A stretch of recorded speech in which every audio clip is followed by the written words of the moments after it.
وسلم وورين وحن ماد علنيا دوميا قبل كعوضل يو dadweynaha gobolka Awdal oo runtii maanta ka qayb qaadanaya xalfadan soo dhaweynta gudoomiyaha aanu sameeynaa kan ugu sameeynaa gudoomiyaha waxa la ku soo dhawo gobolkaaga gudoomiyaha wahay dadweynaha aad iyo aad ay ku sugayaan waxaan mar koobaad iyo tobnaad baa midcina ilaaha kugu soo celiyay adoo caafimaad qaba soo dhawo raxiim waxaan galabta halan ku soo dhaweynaynaa gudoomiyaha gobolka Awdal Axmed Xaddi Sidci gudoomiyaha ku soo dhawow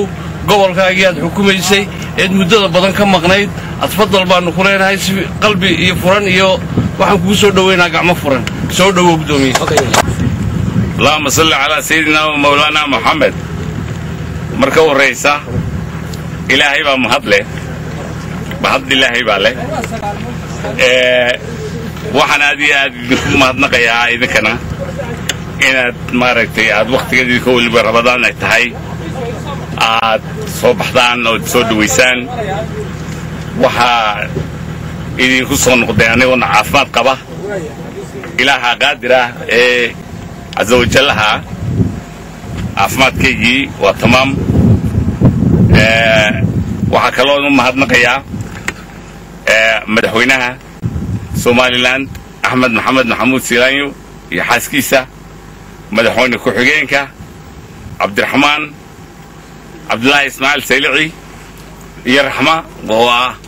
maruuda labaad iyo dhammaan asxaabtii wasiirada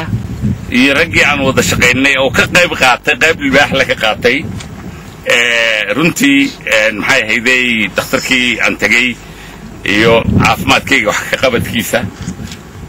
rabbina la maaragtay la gacan qabtay maanta ducadii gobolka laga soo direeyay waan la socday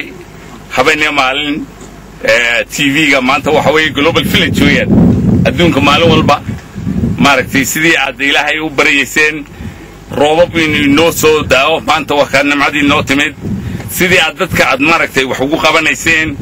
sidii aad wax u urunayseen runtii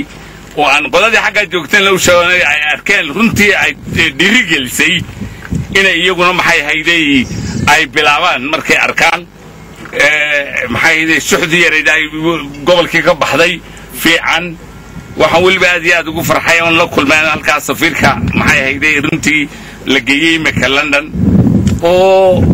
yani dabcan hatta safarada hore joog jiray aanan ka heli jirin markii aanu maxay hayday waddanka deganay oo bilaabay inuu bulshadii la hadlo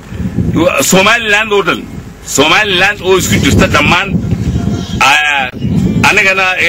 ilaahay fursad siiyay inaan ka hadlo oo yidaahdeen maxay hayday iyagoo ka hadlaya qadiyadan gobolada galbeedka Abareega inay wax u ururiyaan oo ay wax ka geystaan runtiina anigiiba oo soo arkay meeshiina aan ka hadlayba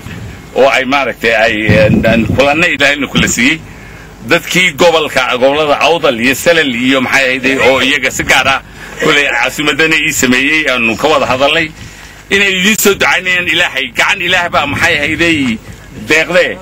inuu ilaahay raxmadiisa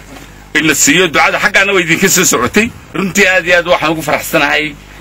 laamidi oo aad kurdiseen maxay hayday isbitaalkii aan kulkii bilowgiisii ogaa qaybtii maxay hayday unitkii oo sii furteen hawl far badan oo kale oo halkii madaxweyne ku-xigeenkii oo tagay iyo bulshadii dowladii aad iyo aad ilaahayna waa ka nimcadii idinla siiyey ولدينا ميديا ونسيفي عماد مارك وندين هذا القيام في بعد دقيقة هو على عادة تدوينها